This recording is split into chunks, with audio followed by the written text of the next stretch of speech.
Let's go! Okay? All right. Yeah, Peaches got it. Yippee! Here we go. What's going on? We're back for another episode of the Funtendo Market Report on this Friday, March 8th, 2024. Let's go. Let's jump right into Mario's money. The Dow Jones Industrial Average up 57.07 points for today. The Nasdaq up 125.61 points. The S&P up 28.09 points. Yeah! The Nikkei up Okie dokie. 90.23 points. And the London FTSE indexes have mixed results. Let's jump into the live Congratulations! gold spot price. Gold currently holding at $2169.80, up $9.40, Here we go. up $131.70 within the last month. The gold bulls are running wild.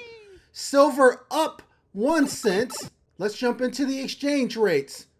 The dollar having mixed results against various different currencies, up against the Brazilian currency, up against the Canadian dollar, up against the Indian ruble, up against the Zaire, down against all the other major currencies. Let's jump into the crypto market. Bitcoin at $68,428, right there near an all-time high, up 11.36% within the last week. Oh my goodness, Ethereum at 39.47, 39.4674, up 16.30% within the last 7 days. Ethereum is out of this world right now. Let's jump into the next segment, Mario's Madness, where we cover the top stock gainers and the top stock losers. Leading the pack, Grifols SA up 22.24%. Samsara up 14.87%. Clean Spark Inc. up 9.65%. Marathon Digital Holdings Inc. up 11%. And Carvana Co. up 12.49%.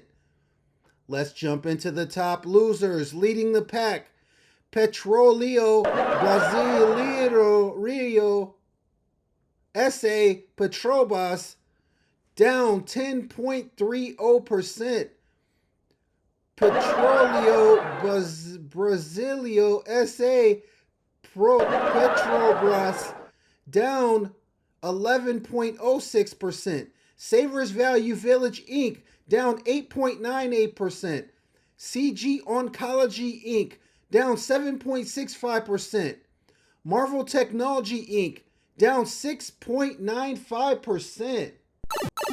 Let's jump into the next segment, Peaches Paycheck. U.S. added 275,000 jobs in February, more than expected, but unemployment rates climbs. The rate of workers quitting or being laid off has stalled, but hiring rates haven't fallen as much as expected in February. The U.S. economy added more than the expected 275,000 jobs in February, while the unemployment rate inched slightly higher to 3.9%. Here to help us understand this jobs report is NBC News business and data correspondent Brian Chung. Brian, good morning. Walk us through these new numbers and how they compare to the previous month. Yeah, good morning, guys. Another jobs report, and the number came in above what Wall Street had expected. So 198,000 jobs is how many we expected to add in February. That would have been a slowdown from the December and January months, where we saw over 300,000 jobs get added. Again, instead of 198,000 as expected, we got 275,000 jobs added. So really clocking in quite high above those estimates. Now, the unemployment rate did take up from 3.7% in the previous month to 3.9%. Again, don't want to read too much into it, 0.2 of a percentage point increase in the unemployment rate, but nonetheless, still impressive that we've been below 4% as we've been for over a year now. So pretty impressive on that front. Break this down for us by category. Where are we seeing the biggest gains or losses? Yeah, well, we saw big gains in healthcare, but we also saw in leisure and hospitality. So we saw 58,000 jobs added in the month. That was pretty impressive. But I do want to note that we've seen some slowdowns in some white-collar jobs, specifically in professional and business services and also in information. These are going to cover some of the tech sectors, which are continuing to see layoffs, although not at the magnitude that we saw about a year ago. So in information, I had to double-check it. Only 2,000 jobs were added in in the month, and professional and business services only 9,000. So again, we don't always highlight small numbers in the category breakdowns here, but it is something worth watching as you do see some of those larger big tech companies and also even smaller tech companies perhaps continuing to trim even after last year's brutal layoffs. So we're going to continue to watch those threads in the jobs reports as well. And tell us about wage growth. Got it. Yeah, well, on wage growth, right, the whole story here is that inflation is eroding people's pocketbooks. Prices at the store going up by 3.1% compared to this time a year ago. But that's all right if wages are higher than that. And what we did see is that on a yearly basis, wages did go up by 4.3% in February of this year compared to February of last year. So that does outpace the pace of inflation. Again, can that hold? That might explain some of the economic sentiment rising as of late. Consumers feeling a little bit better than they did perhaps this time a year ago. But again, in the polling, still showing that people are very much feeling on the fence about how the economy is for them. So, Brian, Federal Reserve policymakers meeting in a few weeks. Could this have any impact at all on interest rates? Yeah, well, the Federal Reserve is looking probably at this number, right? Wage growth is something that they want to see above the rate of inflation to make sure that this economy can stay buoyed, that inflation is not going to continue eroding those pocketbooks. But on the other hand, the Federal Reserve has already stopped hiking interest rates for a while now. Their last interest rate hike was in the summer of last year. So for the Federal Reserve, the next step would likely be cutting interest rates. That's what Fed Chair Jay Powell said in congressional testimony this week. But for right now, the Federal Reserve saying they want to see more signs of confidence that this number, inflation, is not going to rise any further. We'll get another print on inflation next week. That's really going to be the bigger number for them in terms of the timing for a potential rate cut, which probably won't happen in the next month or two, but maybe at some point later on this year, guys. Yeah. All right, Brian, thank you so much. In other Peaches Paycheck news, Aldi to add 800 new U.S. grocery stores by 2028. The grocery chain said it had completed an acquisition of parent company Wrecklessness and Harvey's, many of which are also set to become Aldi stores. Grocery giant Aldi plans to add 800 new stores in the U.S. over the next 5 years. The German-owned Illinois-based chain said in a release Thursday it plans to build or expand hundreds of Aldi's locations in the company's existing Northeast and Midwest strongholds, as well as in the Western U.S. and Southern California. Peachy! A first Las Vegas location is planned too. Meanwhile, in the Southeast, the company will convert many Winn-Dixie's and Harvey's locations into Aldi's, though a meaningful number of them will remain under the current brands. Aldi said Thursday its acquisition of Southeastern Grocers, the parent company of Winn-Dixie and Harvey's, had been completed. Yeah, Peaches got it. Aldi said it expects that about 50 stores will begin the conversion process in the latter half of 2024, with the majority of them reopening as Aldi in 2025. Want to invest in Taylor Swift and Beyonce? Now you can.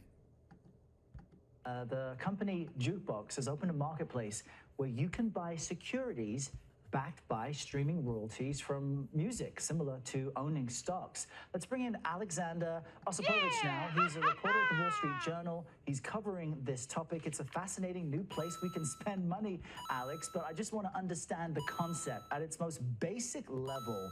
How does this work exactly?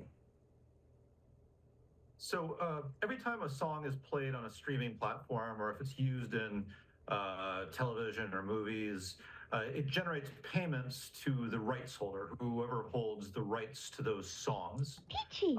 So it's an income stream.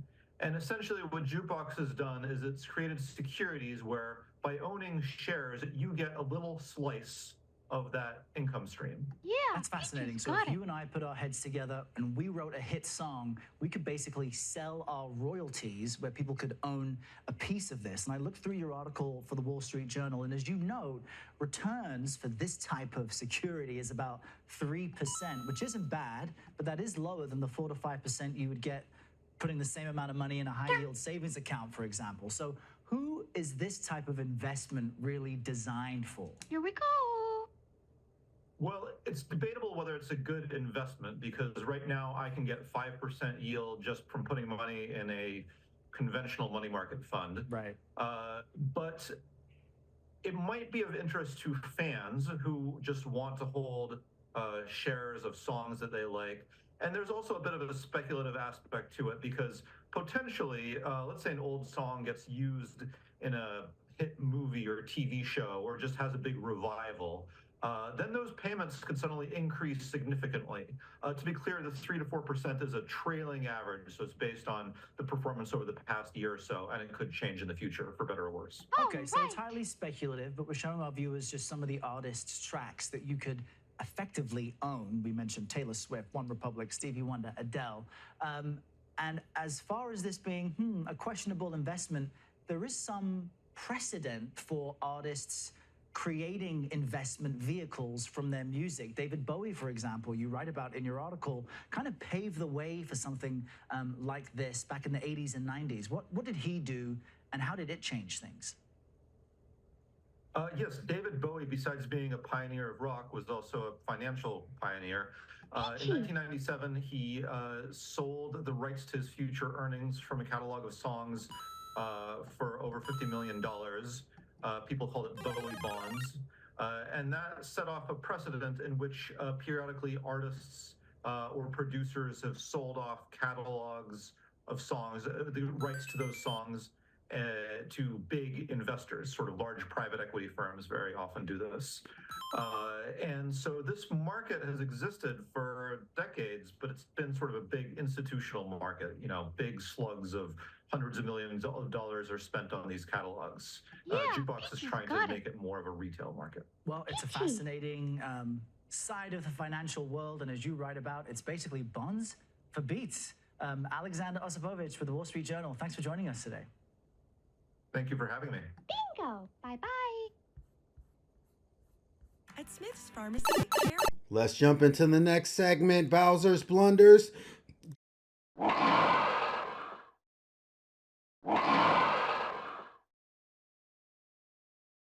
Chrysler is recalling more than 338,000 Jeep Grand Cherokees because of potentially faulting steering components. Affected models include 2021 to 2023 Jeep Grand Cherokee LS and 2022-2023 Jeep Grand Cherokees. Certain Volkswagen Group models. Volkswagen Group, which makes Volkswagen and Audi vehicles, among others, recalled approximately 261,000 vehicles over potentially faulty fuel tank suction pumps. A host of models are affected, including some Audi A3, VW Jetta, and VW Golf vehicles with model years between 2015 and 2020. Let's jump into the next segment, DK's Dummy of the Day. Weekend at Bernie's premieres in Ohio. Authorities: women propped up dead men, then withdrew his cash. 2 Ohio women propped up a dead man's corpse in their vehicle and withdrew money from the man's account before dropping the 80-year-old's body off at the hospital emergency room. Prosecutors this week charged Laureen Biaffarello and Karen Kasbaum with theft and gross abuse of a corpse, both felonies in connection with their alleged activities following the death of Douglas Lehman. According to authorities, the 2 women were not related to Lehman, but lived with him in his home in Ashtabula, a city 50 miles from Cleveland. Authorities say Farallo and Kasbaum, with the help of a third individual, removed Lehman's corpse from the residence on Monday and placed the body in the front passenger seat of his car and then headed to a nearby bank's drive-through window. Authorities say the bank had previously allowed the women to withdraw money from Lehman's account. On March 4th, a teller apparently was unaware that Lehman was dead when the women pulled up and successfully took out $900. Y'all know what time it is. It's Peaches Party Friday! Here we go.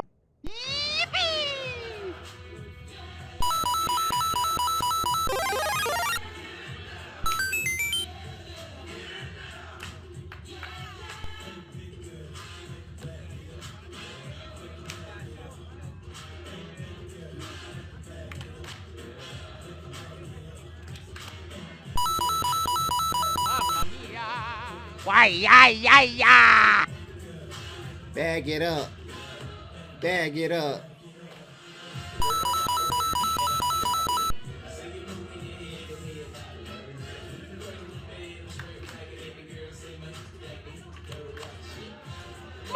Here we go.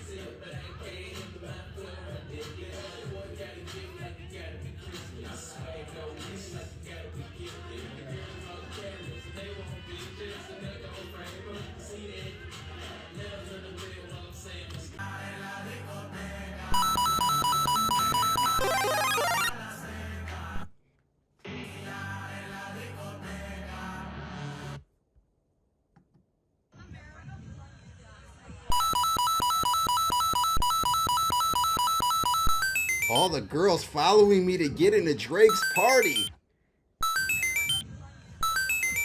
Woo! Drake's got it litty down in Miami. Yeah! Let's jump into the final segment, Yoshi's Yummies. Customers blast Five Guys prices after receipt goes viral. Here's how much items cost. A receipt from Five Guys has caused quite a stir online. It shows a bacon cheeseburger combo totaling $24.10, including tax and tip. The image went viral on Reddit, garnering nearly 25 million views. Users debated the high prices, with some calling them out of control and others defending the chain's quality ingredients. Five Guys responded and attributes its higher prices to fresh ingredients, free toppings, peanut oil fries, and larger portions. Inflation peaked in June of 2022 at 9.1%, with fast food chains feeling the effects and passing those higher costs on to consumers. Chick-fil-A prices rose by 21% since 2022, according to Fox Business. Sales at McDonald's and Yum Brands, which owns KFC, Taco Bell, and Pizza Hut, have been underwhelming. Taco Bell is promoting its value menu with 10 items for $3 or less. Chipotle saw sales rise by 8.4% in the fourth quarter, crediting the return of carne asada and a menu price hike in October, according to NBC News. External factors like conflict in the Middle East have also impacted business. It's going to wrap things up for the Funtendo Market Report on this Friday, March 8th, 2024, Peaches Party Friday. And remember, if it don't make dollars, it don't make sense.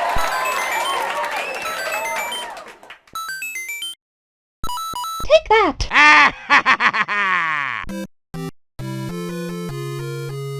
Bingo! Bye-bye! See you next time.